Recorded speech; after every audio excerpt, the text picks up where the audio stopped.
A lot of the games, of course, the actual content from the games, if you're the official broadcaster, would come from the games providers themselves, which would be all fiber and all the stuff would be wired up. But you don't really have control over those feeds. They just sort of are provided to you as part of the service.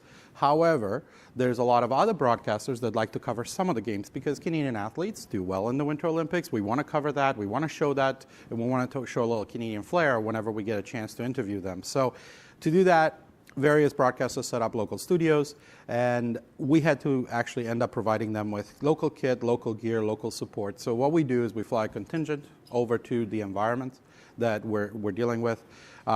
Very similar to actually what we're doing with the World Cup, slightly different, but I'll talk about that in a second. And we would provide local support and get the content across. The interesting thing with this all kind of happens in one location. So it's fairly straightforward.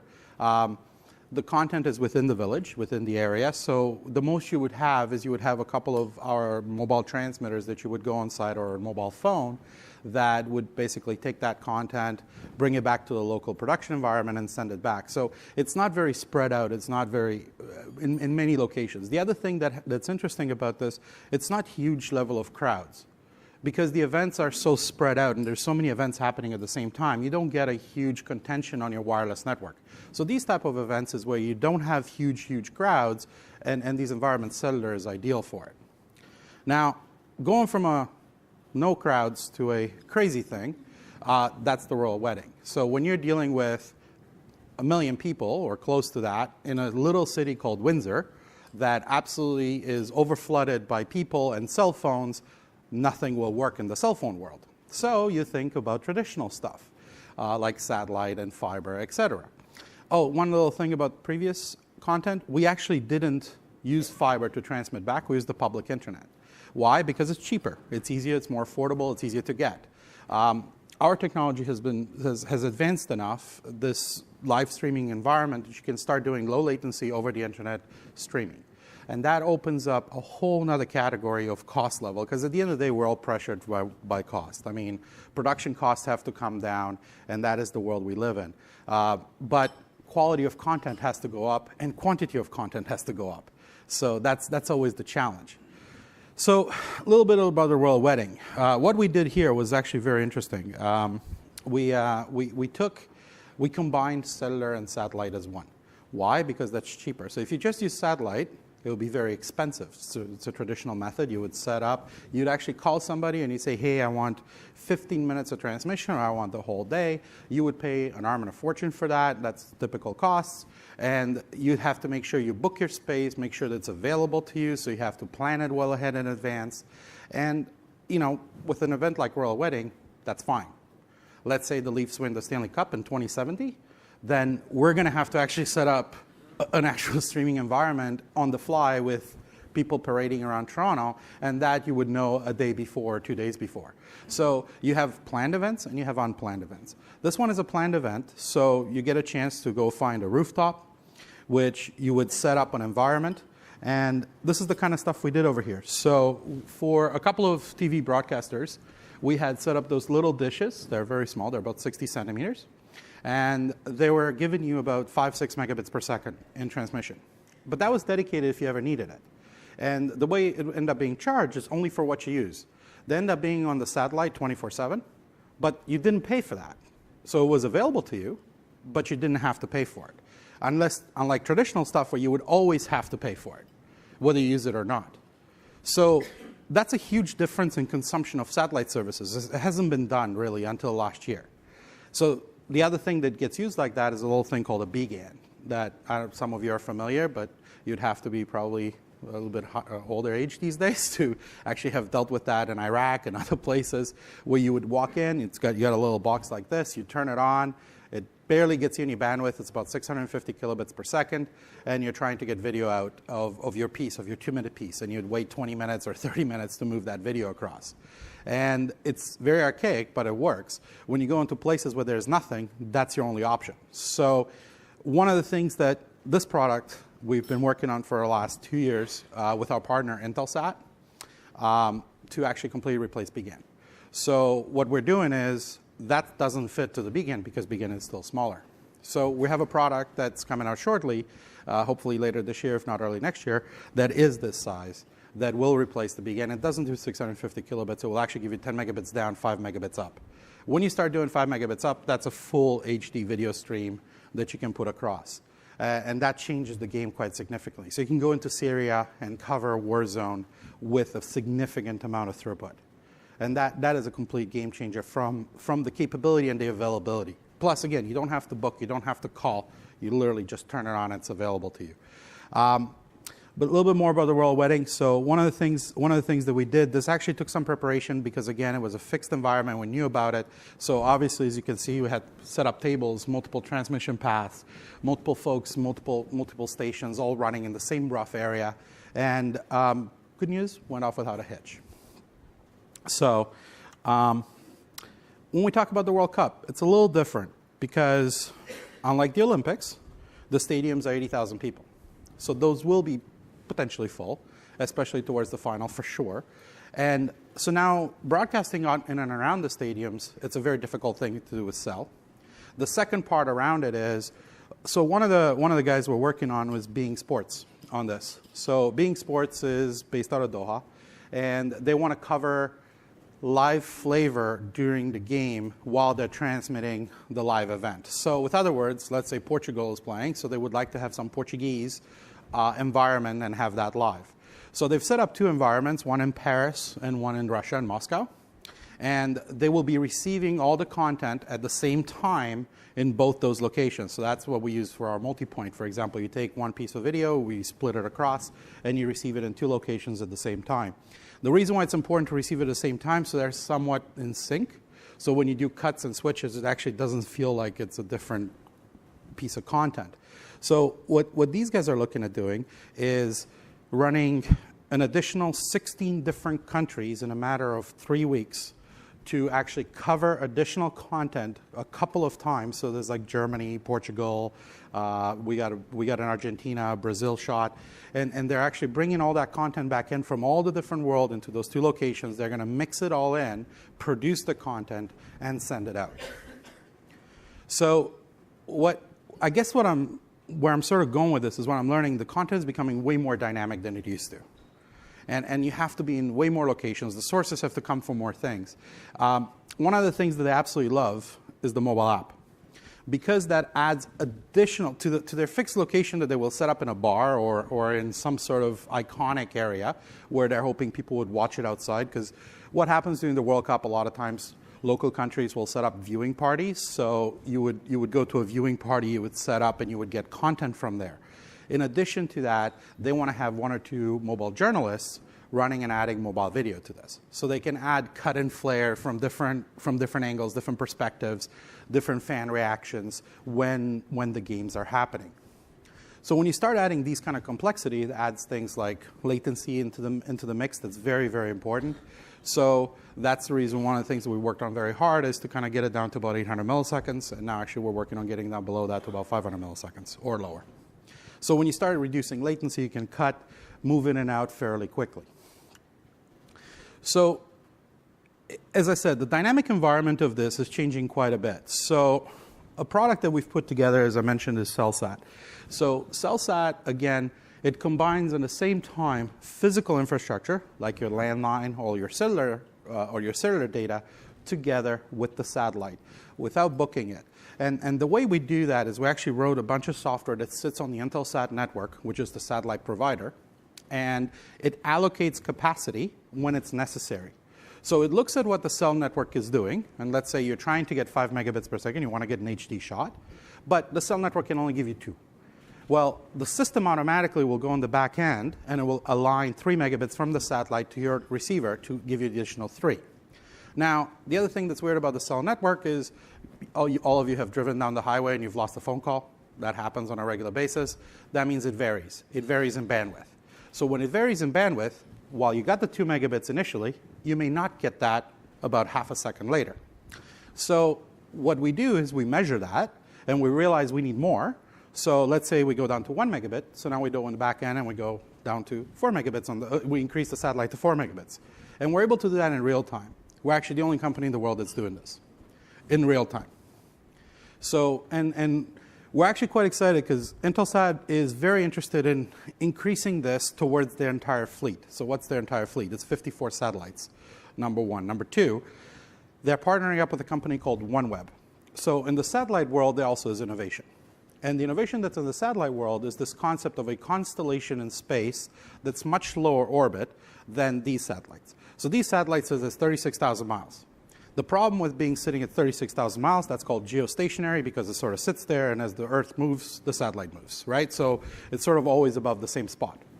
The challenge out of that is to send up a piece of information and for it to come back down is very high latency. It's about 300 milliseconds, actually. It's significant. So it's the speed of light because it has to travel 72,000 miles. So whatever you send, it will take some time to come back. So what satellite providers said, hey, why don't we get clever and make smaller satellites that can be closer to Earth? The fundamental problem of that is the further you are from Earth, it's line of sight, so you see more. The closer you get, you see less. The problem with seeing less, you need to have a lot more of these. $500 million a satellite? Yeah, can't put up a lot. So you got to make something cheaper. So they did. So SpaceX, Airbus, and OneWeb are coming up with a new thing called new constellations. They're all called different things and slightly different technology. But the idea is to make really cheap $100,000 to $300,000 satellites and put as many of them as you can up in space. So OneWeb wants to put 1,000 of them up in space. They actually put up a few, and they're trying to cover the Earth. What's the advantage of that? Latency is down to 50 milliseconds rather than 300. It's a huge difference. So it behaves like a cellular network. So now whenever you're in a rural area where you wouldn't have coverage of satellite or of cellular, you would be able to get satellite to cover you. The other advantage, smaller antennas, less power.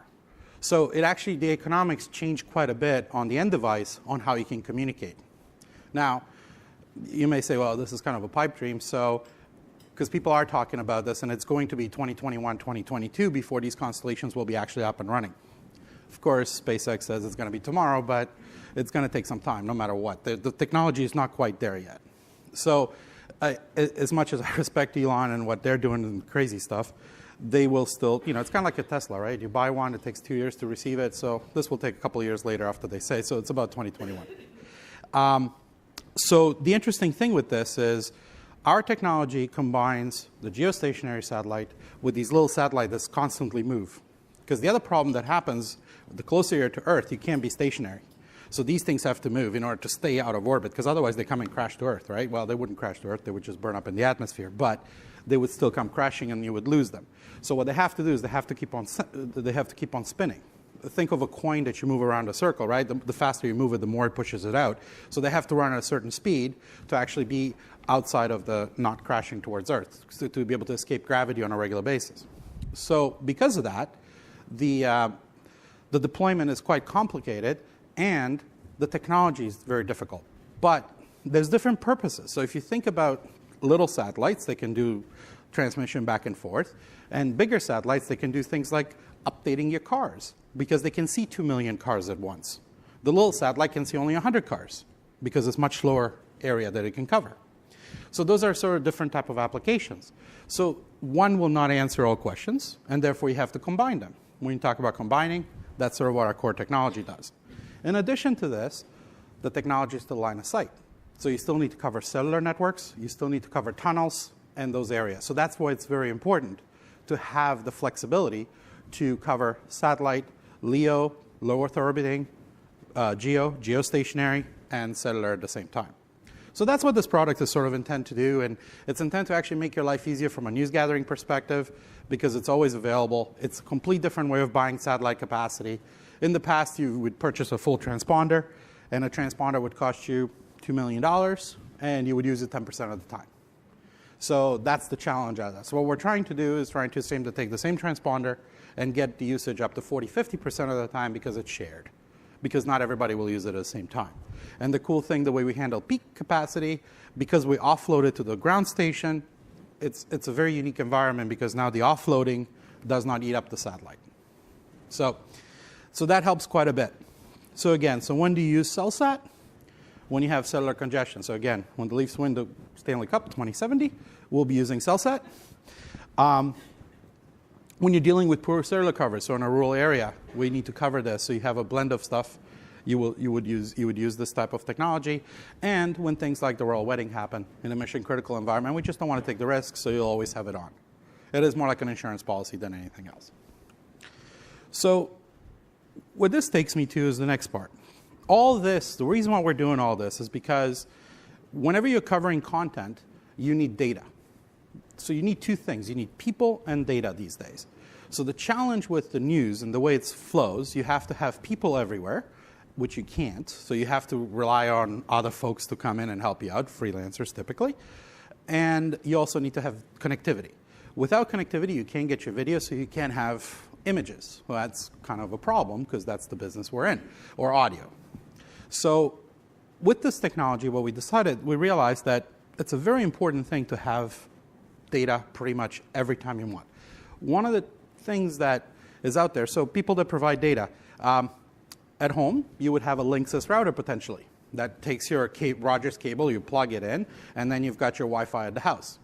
Well, what if you were to have a router that has cellular technology inside of it, so it provides it to you anywhere you go? What if you were to be able to add satellite to that as well? And what if you're able to plug in your Rogers cable into it as well? Now you've got a router that manages all different types of connectivity at the same time, and it routes it according to whatever is cheapest while providing you the reliability you're looking for. So that's what we did with this product called Gateway. So what this product is, it's actually a router. It's a 1RU unit that provides you data. Now, data can be used, of course, for live video, but it also can be used for many other things that you do, such as editing, such as moving files, accessing to your newsroom systems. And if that data speeds are 100 megabits per second, now all of a sudden it's sitting at your desk in the field. So what can you do when I have 100 megabit per second in the field and I'm operating my world? It's quite a big change. And that's what we're trying to get with this. Does it always get you 100 meg? No. But it is, that's the intent. That's what we're trying to work towards. So it will get you actually 100 meg most of the time.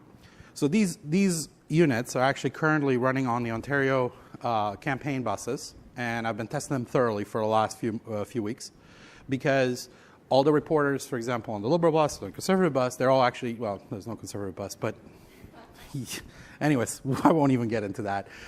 It's a whole nother conversation. But all the people that are on the Leaders bus on that, they're actually using this connection technology. The reporters that are on the Liberal bus, they're using this to actually access their content back and forth. They don't realize it because it's just Wi-Fi to them.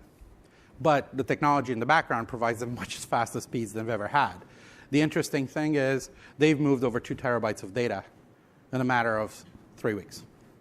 So that's a lot of content. It's very different, the selection that I've ever seen from that consumption perspective. Because you can move data very quickly, out of a sudden you will use it. And you don't have to get off the bus to go somewhere else to go find a feeding point to be able to get that out. So this is the advantage of this, providing that ability. In addition to that, well, we all need email. We all need the regular stuff that we do, PowerPoints and all the exciting things like this, where you need to have access to technology anyways. The other part of this actually does is it can actually prioritize live versus data. So what that means is it can guarantee you the live bandwidth, while the remainder of it provides it to you for regular data consumption, such as I said, email, web browsing, accessing to your newsroom system. A lot of times you have software that's being edited while you're actually still streaming. So it's very important to actually have the ability to do both. Again, it's a data terminal at the end of the day. And where we're hoping to go with this is make it about the size of this and have it very portable. Why is that important? Well, because we believe all cameras will be streaming in the future. And we hope that we're going to help enable that. That's sort of where that goes. I mean, about us, we've got worldwide customers everywhere. They use us every day. We do just around 3 million hours of video news content a year. It's a crazy amount of data. It's been a crazy amount of growth. And obviously it's cool because we're in Canada, so we have pretty much every Canadian broadcaster, so that's awesome. One of the guys that are on here that are actually the most demanding broadcaster, in my opinion, from what I've experienced so far, is NHK. They will push the envelope with no financial justification on anything, and it doesn't stop. So when you think you actually have them satisfied, then they come up with the next question. Great, so when do you do 8K? So it's like, it doesn't stop. So for example, the 2020 Tokyo Olympics, they're going to do it full in 8K, 60 frames per second. FYI, the technology doesn't exist yet to encode 8K at 60 frames per second. But that's what they're going to do. So as a result of that, the way they operate, they have their own research environment, which is a fantastic thing. And they go, well, that's OK. You can't do it. Well, here's the sample thing. And I still remember when I started the company. Actually, this is a little side note. But when I started the company the first time, it was my first NAB. And I had the guy from NHK Research come over. And he showed me the first 4K 60 frame per second video. It was about this big of a rack. And he had 144 gigabits per second connection. And he said, can you send that over the cell network? And I was like, no, just flat out, like don't even go there. But that's the kind of stuff they do. They come and they look for companies that are willing to work with them. They're willing to try stuff, and it's good to have R&D. And it's an interesting thing. It's something I wish a little bit our public broadcaster would actually spend a lot more money on. It's unfortunate that that's the budgets, but it's something that would be nice. And this is because it pushes the envelope. It pushes the vendors. It moves things faster along, right? We can't do any of this without you guys at the end of the day. And all this technology doesn't work unless we ultimately get paid for it, because we're putting millions of dollars in R&D. So some of the stuff has to work for you guys. And if it doesn't work, then we have to change in order to make sure it works. I'm a firm believer in that. If I've built something that's not good for anyone, what's the point of building it? So it's a great idea, but I'm not going to fix technology. It's just for the sake of technology. So we're not Google, or we're not Facebook, where they just make stuff that doesn't go anywhere a lot of times and shut it down. So again, our vision is really trying to provide reliable connectivity anywhere. That's what we're trying to do. And those are just some of the technologies that we're working on to try to assist with that. Any questions? If anyone has any questions? We got a Google box. Oh, yeah, the Google box.